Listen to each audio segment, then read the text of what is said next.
Oh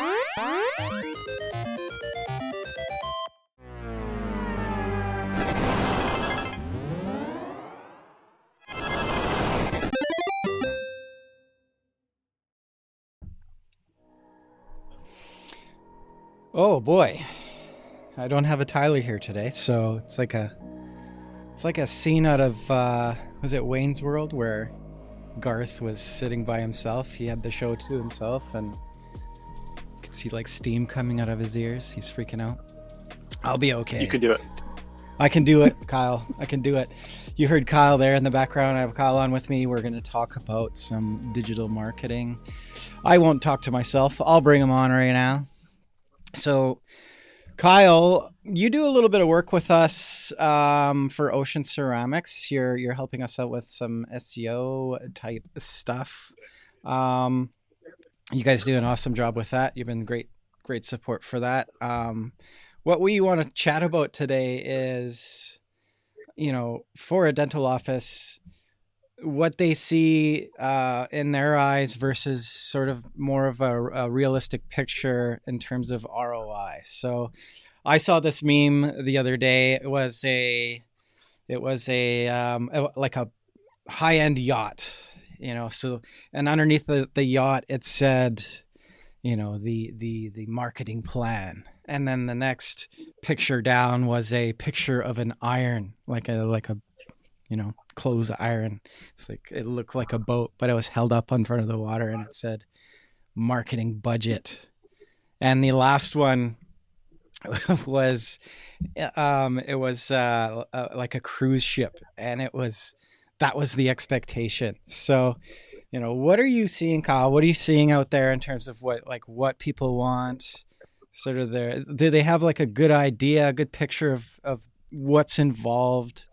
Let's chat about that because I think that's really important. Yeah, I think some clients come to us with a realistic expectation. Other clients, they just don't know. And so they tend to really favor whatever they like the most about marketing. Um, One of the classic, I guess, things that we make fun of in this office is uh, one of our clients on the print side that wouldn't take our advice kept sending out mail outs with their favorite soup recipe every month. Had absolutely nothing to do with things, but they're convinced there's ROI on that $5,000 a month marketing initiative. Um, my goal, obviously, with my team is always tracking and data. And if we have clear numbers, we can generally make sure that we're on point with the ROI they're looking for. So we can kind of blend that blur between the iron and the cruise ship of expectation, make sure that things are actually making sense. And that's where it's important, obviously, to know what our target customer acquisition cost is and Yeah. really provide them with the tools and data work backwards from that. Yeah, that's what we're dead focused on too is actual cost per patient acquisition. There's so many like things that they've done, like marketing that they're comfortable with that they've done in the past, like the flyers, the fridge magnets and that kind of thing. But like you said, it's when you have data now and all the tools to measure, performance of your campaign, it becomes more of an educated guess versus a just throwing the dung at the wall, right? Yeah, I'm still surprised at how many people are just comfortable with the educated yes approach and the feel good factor of I'm marketing and Yeah. I just got a new patient and they said they saw something. So it must be from that, it must be working versus actually knowing what they're spending by channel versus what they're making by channel. And it can be hard to track because if you're a dentist that's growing your practice actively, you're not just doing one thing. So it's Hmm. never just, month to month, I'll do this month and this the next month. It's always a little bit of everything. Right. I had a client out here. I won't say who they are, but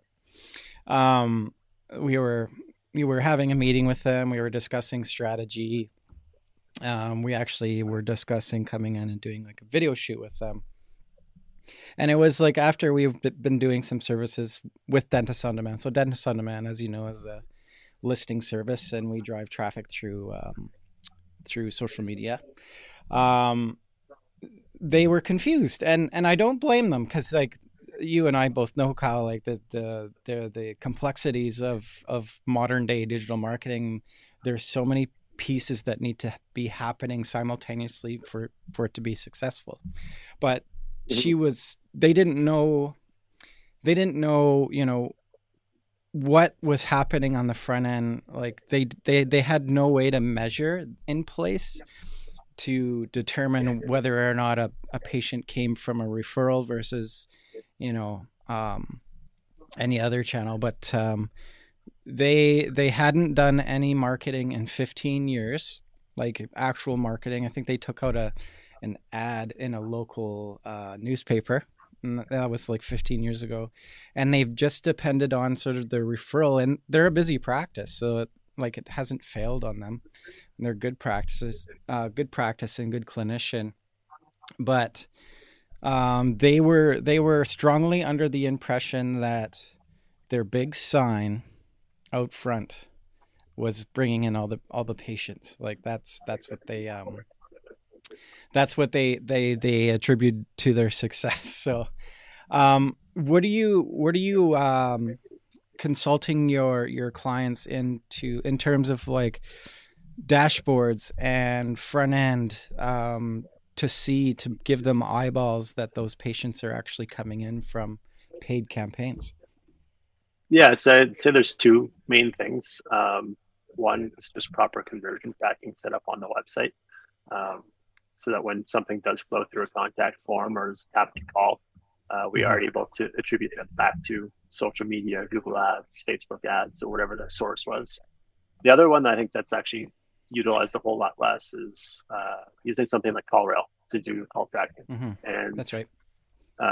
being able to set up 8 to 10 different local numbers for all of the different spots. It works actually extremely well too, not just for digital, but for any traditional marketing. Being able Mm-hmm. to put a different phone number so that depending on what number routes that call to your main landline to your receptionist front desk, we're able to track and record where that came from. We're also able to look at uh, how that call was answered, whether it was a first time customer or not, and actually just provide complete oversight too on the recordings of those calls so that, you know, dentists are busy. They're not overseeing things, but if once a month they're wondering why the conversion rate's not there from, leads to new patient bookings, they're able to provide some coaching and oversight for their team as well. And that's huge. Yeah, absolutely. We use Conversion Kit actually quite a bit. It's the same situation as Yeah, same Colorado, but premise.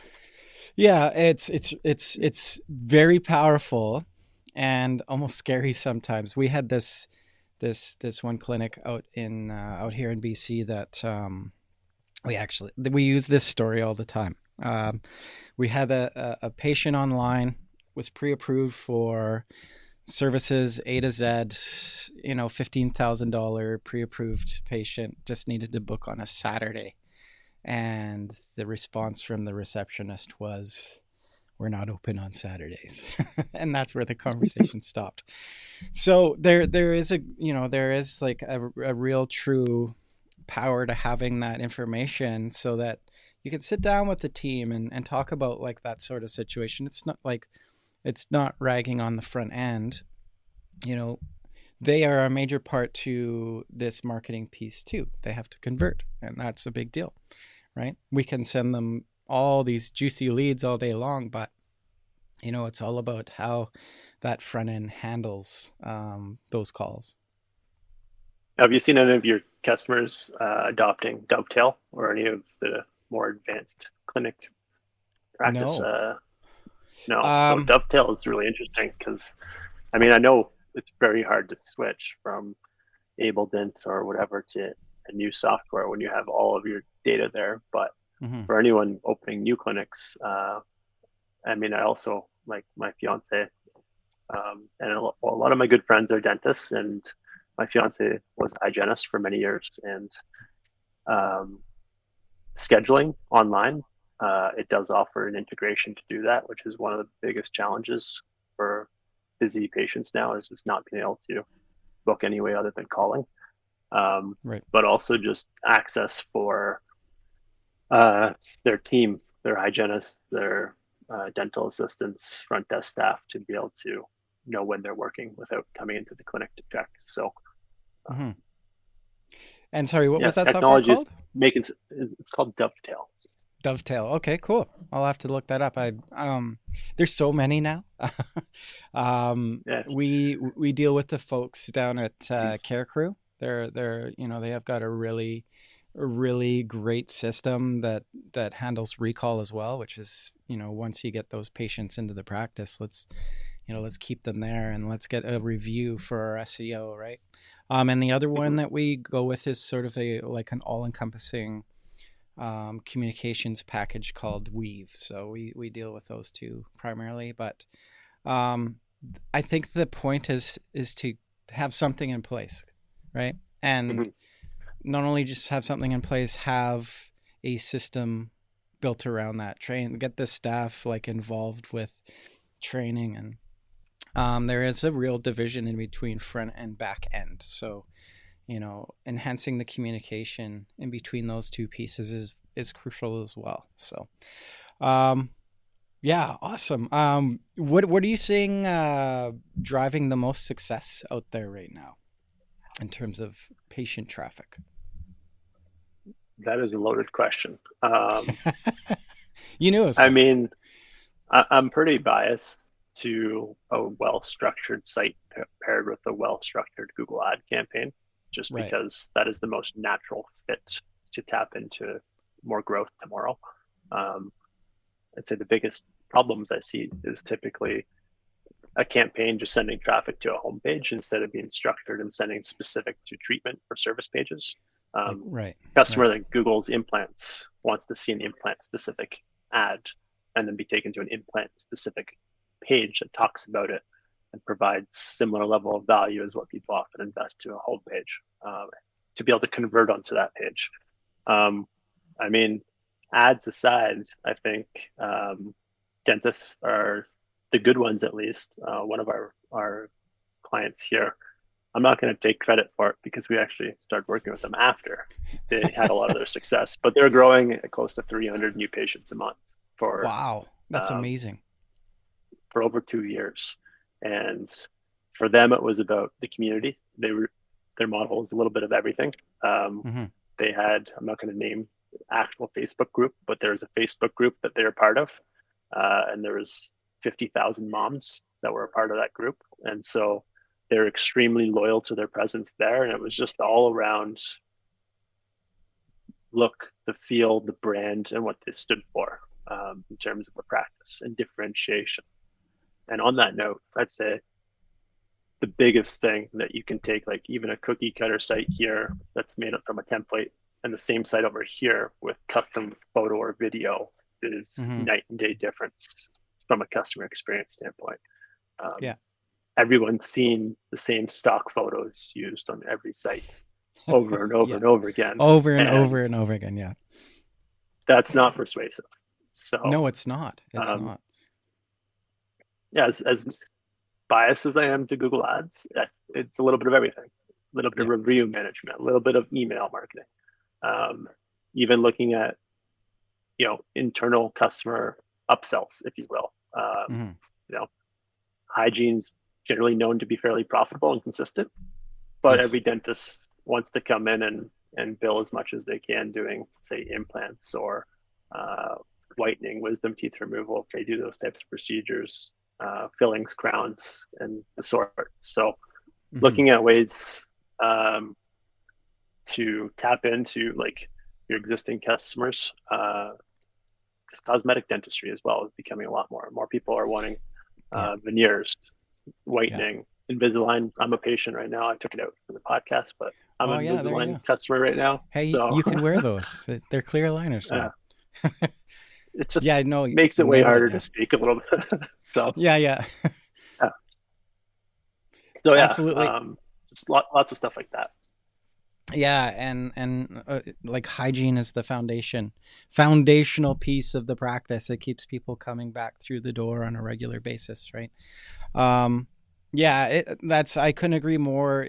Like I think, first and foremost is that website. Like, is it a maze? Is it user friendly? Was it built in 1995 and it's still this? Nothing's been done to it, right? It could be a deterrent, right? A poor website could be a deterrent. It's almost better to take a bad website down than keep it up. Um, Yeah, so we're that's kind of how we're seeing it too. Is just an overall blend of what the clinician has the budget for and the time for, right? So when it's on groups on Facebook or social, that's that's not as easy it is like as it is for everyone, right? So these tools are all super powerful if they're used to their full effectiveness. And that's where guys like you and I come in. And I think, Yeah, the big thing is you got to make sure that they have that one trusted advisor, right? It's yeah, because yeah, the challenge with marketing and digital and is just that there's no wrong answer. Like pretty much anything and any idea that someone brings to you will probably help, most likely, more than it hurts. But yeah, how do you prioritize and and give different weights to different things so that when the budget comes back, and as much as like a we can make fun of the meme of the iron and the ship. The yeah, same thing oftentimes too is like customers might come with the laundry list, which is the ship of wants and needs, but then they tell you they've got a very limited budget, so that's hmm, fine. But then you've got to be able to pick off the things that are going to have the biggest impact and work on those that's first right. when you build that relationship. That's right. Yeah. No, exactly. And oh, I lost my train of thought. I'm losing it. Um, yeah, it's what was I gonna say? It's escaped me, but that's okay. Um, y- in our industry, I think there's been a lot of like we're running into this where there'll be somebody in house, or there's been like a cousin, or somebody that helps them out with all this stuff, and they're in a comfortable position. They may or may not know like what they're doing to the full extent of like the full spectrum of digital marketing and building good content. And essentially they're just like getting burned by these people and collecting money. So it's a challenge, I think, for us to get through that in the beginning, become a trusted advisor, but that happens with delivering results, wouldn't you say? Yeah, absolutely. I mean, our fundamentals here are results and relationship. um, Yeah. Obviously results stand for themselves, and uh, clients have to understand the results too. So being able to take the time to walk them through, how does cost per lead affect your number of leads per month? How is That's right. having a new website actually going to take you from a 2% conversion rate to a 7%? And how much less expensive is that new customer going to be? Like it's going to be that much more affordable when your Hmm. conversion rate's up. And just, you know, um, typically people pay attention to what they want to pay attention to. And Yeah. that's often the things that excite them the most, which aren't the biggest problem. So if you Yeah. truly do have the data and the reporting from A to Z, it can be much easier to hone in on Yeah. where An that easier that time is conversation. best Yeah. spent for making improvement. So Absolutely. so yeah, Yeah. data's big. Um, Hmm. we're a creative company now. I think as much as we are a data company, we've built out the photo, video, motion graphics team, and we've got really strong creative team. But at the root is still like my passion for how everything's trackable. Um, Hmm. I guess that's what brought me into this industry in the first Hmm. place. My parents weren't super thrilled when I went from what I was studying to what I'm doing now for some freelance customers, but I beg to say it's paid off, I guess, now at this point. And I think uh, yeah, it's the data approach that's fascinating. Um, Not to go on and on and on, but I've definitely got some interest and involvement in the AI side of things too. Awesome. Yeah. And once you have good data sets, is being able to make intelligent decisions from that. So It yeah, I takes mean, the super guesswork out. Yeah. fascinating. I think dental is one of those industries that I think is most consistent, and it's just super fun to work with them because I feel like they're smart people, but they also have to be smart business people Yeah. because going in and putting in a 7 hour day with 30 different patients doesn't keep the lights on at the end of the day if they can't go home and keep the finances in check. That's right. And Yeah. personnel management.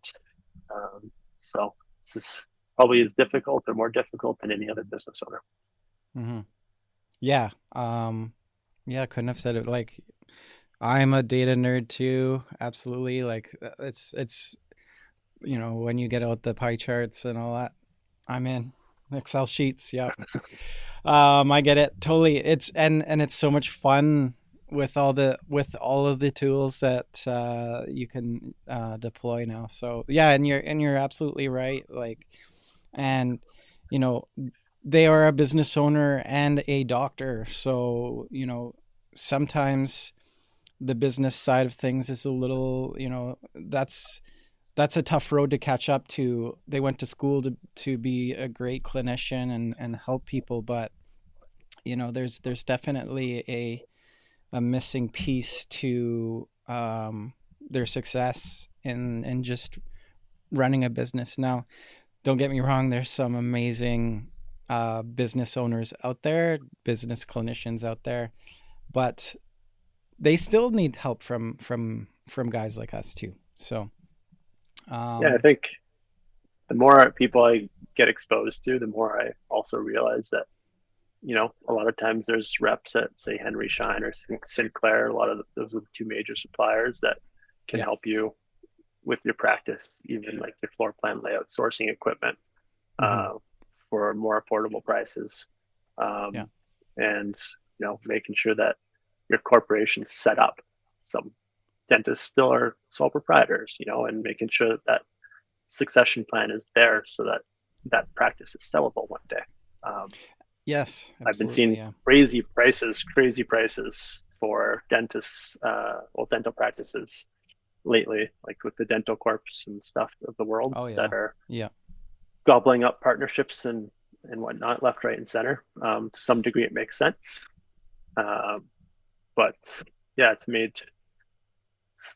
made dental a very interesting world these days, It to say the is. least. It is an interesting world. It's fun. Yeah. Um, yeah, there is a huge infusion of corporate dentistry coming through and is changing the world up a little bit. It's a lot.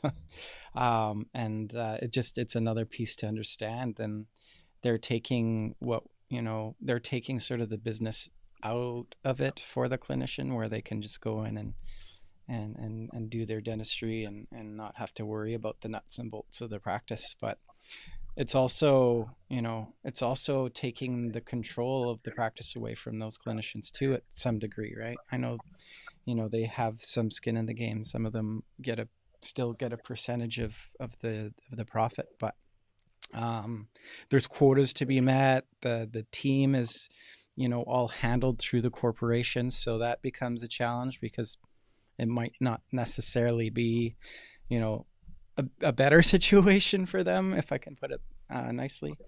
But yeah, it makes the whole game a little bit more interesting. So It is, cool. yeah, and yeah.